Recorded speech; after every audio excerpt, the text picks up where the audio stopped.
তুমি মুসলমান হইলে গীবত করা যাবে না, মুসলমান হইলে পরনিন্দা করা যাবে না। আল্লাহ রাসূল বলেছেন, তোমার ভাই যখন তোমার মধ্যে থাকে না, সামনে পিছনে কথাগুলো নোট করে নেন, সামনে পিছনে ডানে বামে সর্ব অবস্থায় তার জন্য দোয়া করবে এবং তার কল্যাণ কামনা করবে। সাহাবীরা জিজ্ঞাসা করিল, ইয়া রাসূলুল্লাহ, ইয়া হাবিবাল্লাহ, যদি আমরা সামনে এবং পিছনে দোয়া করি গো, তাহলে আমাদের কি ফায়দা হবে, আমাদের কি কাজে আসবে? আল্লাহর হাবিব দু জাহানের বাদশা নবী বলেন, যতক্ষণ পর্যন্ত তুমি প্রশংসা করবে, প্রত্যেকটা প্রশংসার বিনিময়ে আল্লাহ রাব্বুল আলামিন তোমার আমলনামায় সওয়াব লিখতে থাকবেন। সমাজে অনেক লোক আছে কঠিন হৃদয়ের অধিকারী, কোনো কিছু শুনলেই রাগ হয়ে যায়, কারো ভালো দেখতে পারে না, কঠিন হৃদয়ের অধিকারী। এক সাহাবী জিজ্ঞাসা আমার নবীকে বলতেছেন, ইয়া রাসূলুল্লাহ, ইয়া হাবিবাল্লাহ, মায়ার নবী গো, ও দয়ার নবী, আমার মনটা বড় কঠিন, কোনো কিছুতে আমার মায়া লাগে না, মানুষের প্রতি আমার মায়া জাগে না, আমি কি করতে পারি গো নবী? আপনি তো রহমতের নবী, আপনি তো মায়ার নবী। আমার নবী দু জাহানের বাদশা রহমতের নবী ডাক দিয়া কয়, এ আমার সাহাবী, তোমার সামনে যত ধরনের ভালো কাজ পড়ে তুমি সেইগুলো করার জন্য উৎসাহ প্রদান করবা, যতগুলো খারাপ কাজ পড়ে তুমি সেইগুলো বাধা দেওয়ার চেষ্টা করবা, এবং তুমি এতিম যাদেরকে দেখবা তাদের মাথায় হাত বুলিয়ে দিবা, এবং রাস্তার গরিব দুঃখীদের মধ্যে তুমি খাবার বিলাইবা। তুমি মানুষকে, গরিব এতিম মিসকিনকে দেখে দেখে তুমি আদর করবা, স্নেহ করবা এবং খাবার বিলাইবা, এবং এতিমের মাথার মধ্যে হাত বোলাইবা। আমার নবী এতিম, একদিন আমার নবী কাঁদতেছেন। আমার নবী যখন শিশুকাল রে বাবা, আমার নবী কান্না করতেছেন একটা জায়গার মধ্যে বসে বসে। আমার নবীর মা আমেনা বলতেছেন, হে আমার সন্তান, তুমি কেন কাঁদো? আমার নবী ডাক দিয়া কই, মা, ও মা, আমি এতিম, আমার কেহ নাই, আমি প্রত্যেক দিন খেলা করি গো মা। প্রত্যেক দিন খেলা করার পরে আমি দেখতে পাই সকলের বাবারা সে কুলে করে নিয়ে যায়, ও মা, আমার বাবা আসি না, আমার বাবা কোথায় গো মা, আমার বাবা কোথায়? আমার নবী বলে, এই কথা যখন আমি আমার আম্মাকে বললাম, আমার আম্মা দুইটা চোখের পানি জোর জোর করে জমিনে ছেড়ে দিলেন। আমার নবীর আম্মা বলতেছেন, ও আমার সন্তান, তোমার বাবা নাই, তুমি এতিম, তুমি এতিম। এই কথাটা স্মরণ করে দিয়ে সাহাবীকে আমার নবী রাহমাতাল লিল আলামিন বলতেছেন, এ আমার সাহাবী, আমি নবী এতিম। দুনিয়াতে যদি কোনো বান্দা এতিমদের মাথার মধ্যে হাত বোলাইয়া দেই রে, আমি আমার ওই উম্মতের উপর এমন খুশি হই, ওই উম্মত যেন আমি নবীর মাথার মধ্যে হাত বোলাইয়া দিল। জবানটা খুলে কি বলবেন না সুবহানাল্লাহ? বর্তমান সমাজে এতিমদেরকে আমরা বড় অবহেলা করি। যদি ভাইয়ের সন্তানও এতিম হয়, ওই ভাইয়ের সন্তানকে বেশি প্রাধান্য দেই না। আল্লাহর হাবিব বলেন, যতক্ষণ পর্যন্ত এক মুসলমান আরেক মুসলমানের খেদমতে থাকে রে, আমার হাবিব বলেন, ততক্ষণ পর্যন্ত আল্লাহর ফেরেশতারা ওই বান্দার উপর রহমত বর্ষিত করতে থাকে। জবান খুলে বলেন না সুবহানাল্লাহ? আমরা মোহাব্বত করতে চাই কি চাই না? বলেন, চাই কি চাই না? এ বন্ধু, অনেক সময় দেখা যায় মানুষে যখন ধার দেনা করে মানুষ যখন ধার দেয়, তখন তার পিছনে পিছনে ঘুরতে হয়।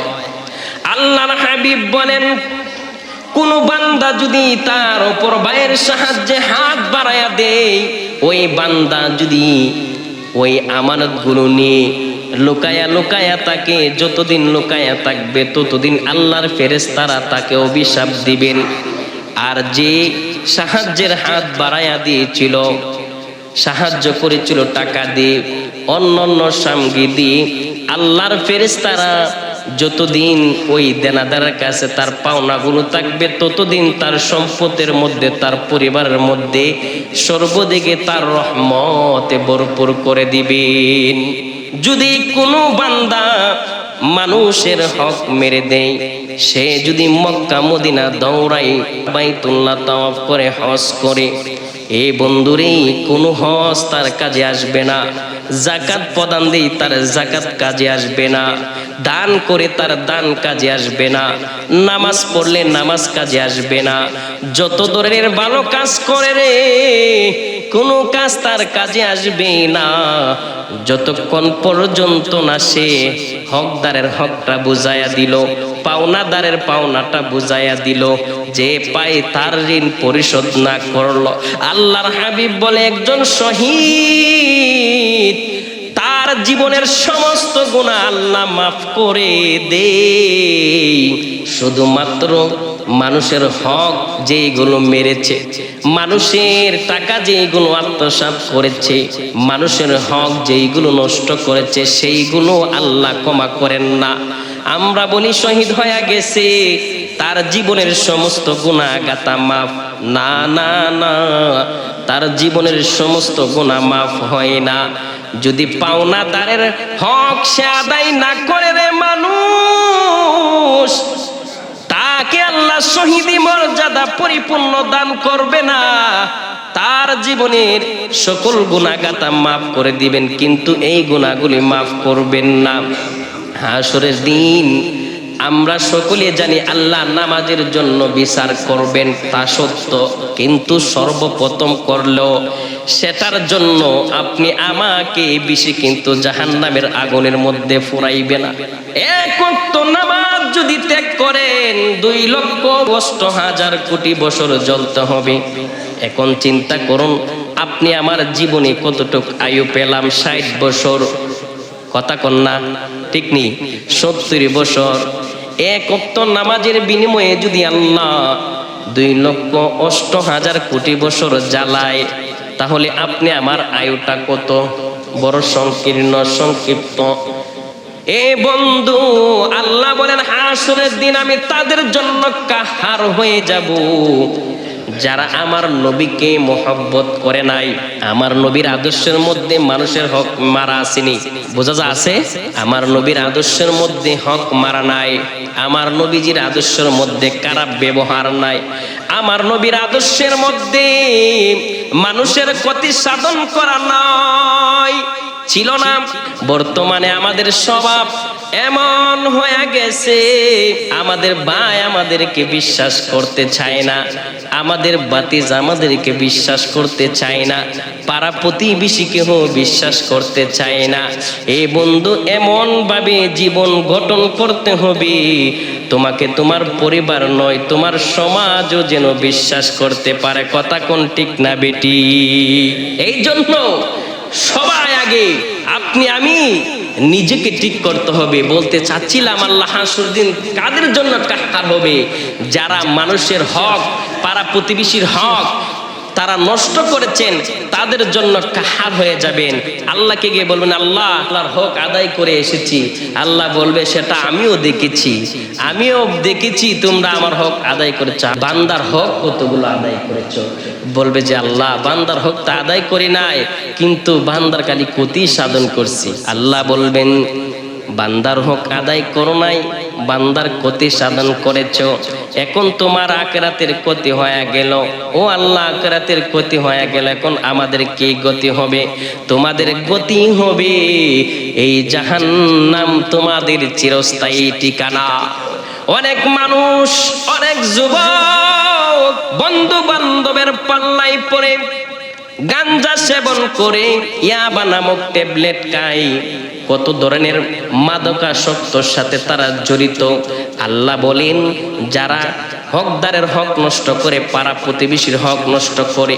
অনেক যুবক আছে ভালো মানুষের সন্তানকে নষ্ট করে দেয় তার বিজনেস বাড়ানোর জন্য, ওই হারাম বিজনেস।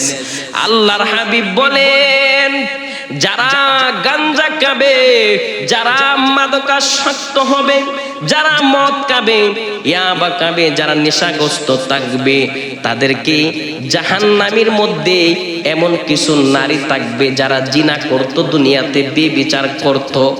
তারা যে প্রস্রাব করবে, তারা যে পায়খানা করবে, ওই জিনাকারী মহিলাদের জুনাঙ্গ হইতে যেগুলো বাহির হবে, ওই মাদকাসক্ত নেশাখোরদেরকে তা পান করানো হবে। জবান খুলে বলেন না নাউজুবিল্লাহ। সেটা ভালো জিনিস নাকি খারাপ জিনিস? বলেন খারাপ জিনিস নাকি ভালো জিনিস? আর যারা পাড়া প্রতিবেশীর সাথে খারাপ আচরণ করবে রে, আমার আল্লাহ বলেন হাসরের দিন তারা যখন serial by serial, system by system মানুষের কাছে দৌড়াইবে একটা আমলের জন্য, একটা নেকির জন্য, যতগুলো মানুষের কাছে যাবে আল্লাহর ফেরেশতারা ওই ততগুলো মানুষের অন্তরের মধ্যে দয়া নামক জিনিসটার মধ্যে তালা লাগায়া দিবেন। কারণ দুনিয়াতে কত মানুষ তোমার টাকা ছিল, তোমার কাছে দৌড়াইলো, টাকা সত্ত্বেও তুমি না করেছো, টাকা তোমার কাছে ছিল তুমি তারপরেও না করেছো। ওই দিন হাসরের দিন ওই আত্মীয় স্বজনের মধ্যে যদি একজন নেককার তাকে, তোমাকে সে চিনবে না, কারণ দুনিয়ায় থাকতে তুমি তাকে চিনো নাই। আল্লাহ বলেন ওয়াকুনু মা'আস সাদিকিন, দুনিয়াতে তুমি সত্যবাদীদের সাথে চলাচল করো। এখন আমরা যদি বড়লোক হই, নিচু সমাজের সাথে চলতে চাই না, আমার জাত যাবে। এই জন্য যখন মাঝে মাঝে অহংকার চলে আসে, ওই গুরুস্থান থেকে ঘুরে আসবে। কারণ আল্লাহর রাসূল বলেছেন, তোমার যখন তোমার ভিতরে অহংকার চলে আসে, তোমার যখন তোমার ভিতরে তাকাব্বুরি চলে আসে না মানুষ, তোমার যখন তোমার ভিতরে কুরিফু চলে আসে, মানুষকে ক্ষতি সাধন করার, মানুষকে ক্ষতি সাধন করার দিকটা চলে আসে, তাহলে তুমি গুরুস্থানের মধ্যে চলে যাও। গুরুস্থানের মধ্যে যখন চলে যাবে, আর যখন গুরুস্থানের মধ্যে দৃষ্টি দিবে, দেখবে তোমার মতো কত মানুষ ওইখানের মধ্যে এখন ঘুমাইয়া আছে, যারা দুনিয়াতে তোমার চাইতে আরো ভালোভাবে চলাচল করত। এই জন্য সাবধান, সাবধান। সুন্দর যদি তোমার মন করো, তোমার আখেরাত সুন্দর হবে। সুন্দর যদি তোমার চরিত্র করো, তোমার পরকাল সুন্দর হবে। সুন্দর যদি তোমার জীবন করো, তোমার পরকালের সকল কিছু সুন্দর হয়ে যাবে। সমাজে এমন মানুষ আছে, একজনের মেয়ে বাগায়া দেই, একজনের বউ বাগায়া দেই। আল্লাহর হাবিব বলেন, যারা এমন করে তারা কোনোদিন আমি নবীর শাফায়াত পাবে না এবং তারা আমার উম্মত নহে। এই কথাটি আমার নবী 3 বার বলেছেন। কয়বার? 3 বার বলেছেন। যারা মানুষের ক্ষতি সাধন করে, বউ বাগায়া দিয়ে, মেয়ে বাগায়া দিয়ে, ছেলেকে বিপদে ফেলায়, মেয়েকে বিপদে ফেলায়, তাকে ক্ষতি সাধন করে, আল্লাহর হাবিব বলেন তারা আমার উম্মত না। 3 বার বলেছে, যাতে আমরা সাবধান হই। এখন মনে করছেন যে পাঞ্জাবি টুপি লাগাইছি, মুসলমান তো হয়ে গেছি। একটা ছোট্ট কথা নোট করে নেন জীবনের মধ্যে, কোনো মানুষ যদি কারো একটা উপকার করে, আল্লাহ তার জন্য 70টি উপকার রাখে। বলেন না সুবহানাল্লাহ। কয়টা? 70টা। একটা ক্ষতি সাধন করলে তার জন্য 99টা ক্ষতি আল্লাহ রেখে দেন তার আমল নামায়। 99টা। কয়টা? 99টা। আর একটা ভালো কাজ করলে 70টা ভালো কাজ তার আমল নামায় আল্লাহ দিয়া দেন। এখন আমরা কি ভালো করব নাকি খারাপ করব? বলেন। অবশ্যই আমরা ভালো করব, দুনিয়ার জন্য নয়, আখিরাতের জন্য।